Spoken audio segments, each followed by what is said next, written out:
Assalamualaikum warahmatullahi wabarakatuh. Kembali lagi bersama saya.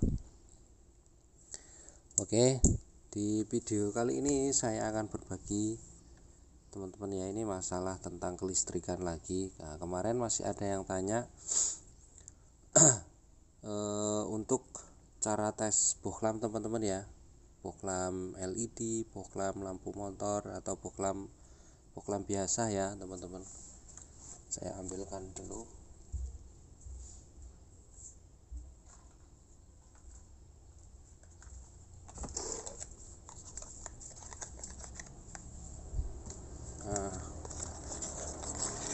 Nah, bohlam seperti ini ya teman-teman ya.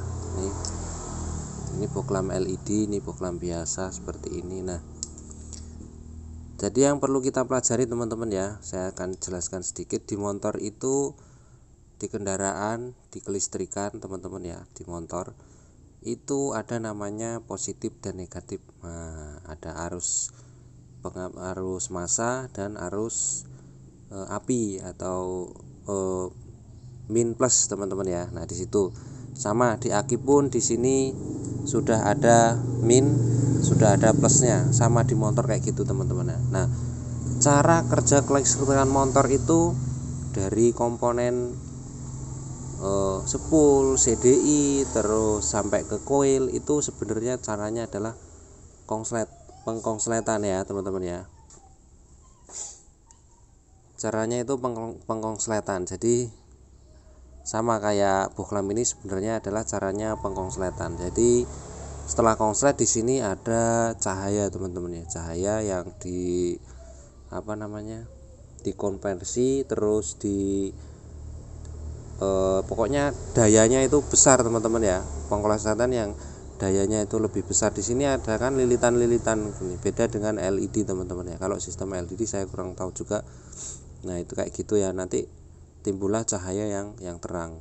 Diukur dari voltase itu dari watt teman-teman ya, ada yang 25 watt, 15 watt, 5 watt, 10 watt, 35 watt, 60 watt dan seterusnya ya teman-teman ya.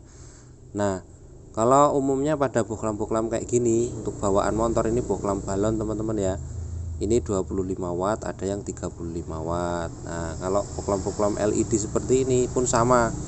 Ada yang 25 watt, ada yang 15 watt, ada yang 6 watt, ada yang 8 watt, bahkan juga ada yang 35 watt sampai 60 watt. Nah, ini ya teman-teman ya. Makanya ketika kita membeli bohlam LED teman-teman ya, lampu LED jenis kayak gini, usahakan kita cari yang ada kandungan informasi gizinya. Bukan, maksudnya ada informasi watan ya teman-teman ya, ampere meter voltase atau watt itu. Jadi bohlam ini wattnya berapa. Nah, jadi kita bisa mengkonversi atau menyamakan dengan bawaan pabrik teman-teman ya, supaya nggak kelebihan watt. Nah, kayak gitu ya teman-teman ya, itu logika aja. Seandainya kita beli bohlam kok ada tulisannya 60 watt, sedangkan bawaan motor itu cuma 35 watt, berarti dayanya itu lebih dari 25 watt teman-teman ya untuk lampu. Nah, akhirnya nanti akinya drop dan sebagainya ya. Nah, itu. Nah, di sini untuk di komponen motor teman-teman yang bisa nyetrum, nah itu hanya di bagian koil ya teman-teman, karena ada yang komen ya, di sini aman enggak ketika kita tes bohlam ini menggunakan aki, nyetrum enggak teman-teman ya. Sebenarnya enggak nyetrum teman ya, enggak akan nyetrum, cuman ketika kita nah kayak gini teman-teman ya, kalau kita ini teman-teman ya megangnya pas di percikan ya, kita akan kena sengatan ya, bukan sengatan kayak nyetrum di kuil ya teman-teman ya. Kalau di kuil itu kalau nyetrum kan sampai ke urat-urat nadi teman-teman ya, kalau di koil itu.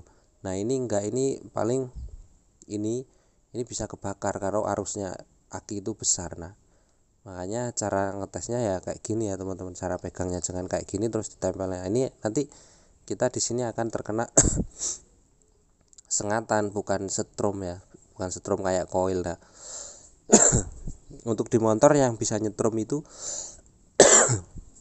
sampai bikin kaget itu koil ya teman-teman ya. Kalau di kelistrikan aki itu sengatan ya, cuman ya bisa melepuh juga kalau terlalu lama kita pegangnya. Karena apa? Panas teman-teman ya, di sini tuh panas. Tuh ini kan api teman-teman, tuh panas nih, ini langsung panas. Nah makanya kalau mau tes ya teman-teman ya, mau tes bohlam kayak gini menggunakan kabel, kita harus ya tetap hati-hati ya teman-teman ya. Kita harus tetap hati-hati supaya enggak terkena sengatan.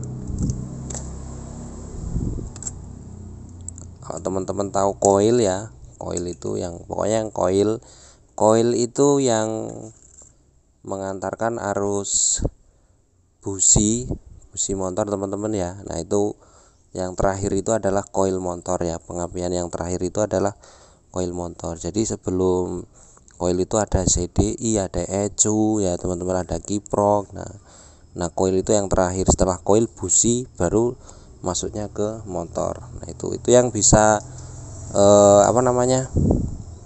bisa nyetrum ya teman-teman ya itu. Dan nah kayak gini caranya teman-teman ya, untuk lampu ya teman-teman, lampu kayak gini. Ini bagian sini adalah massa teman-teman ya, bagian sini ini adalah massa. Nah ini massa ini. Nah tonjolan 2 ini adalah arus positif dari aki, dari motor ya, dari lampu atau arus lampu pada motor ya, kabel kuning. Nah itu masuknya ke sini, titik ini. Nah sama seperti ini, masuknya ke titik ini ya teman-teman. Nah ini bagian massa, makanya di pitingan itu yang tercepit itu adalah ini. Jika ini renggang dengan piting lampu maka nggak akan nyangkut teman-teman ya, massa itu nggak akan nyampe. Makanya piting lampu juga harus kenceng ya. Nah ini saya contohkan, ini ditempelkan aja kayak gini teman-teman, itu nggak akan nyetrum, ini nggak akan nyetrum. Tuh hidup ya, tuh hidup ya teman-teman ya, tuh hidup. Sama kayak gini juga, ini tempelkan aja ini yang topi ini ya, topi yang pipi ini adalah masanya, tempelkan aja kayak gini. Cuman kalau bohlam balon kayak gini jangan lama-lama teman-teman ya, jangan lama-lama pegang, panas ini soalnya permukaan ini panas. Nah kayak gini ya guys, tuh nah kayak gitu ya, ini panas nih, beda dengan ini. Kalau LED nggak terlalu panas ya. Tuh. Oke. Nah, jadi seperti itu teman-teman ya, sedikit berbagi, semoga bermanfaat. Saya akhiri, wassalamualaikum warahmatullahi wabarakatuh. Salam olahraga ya.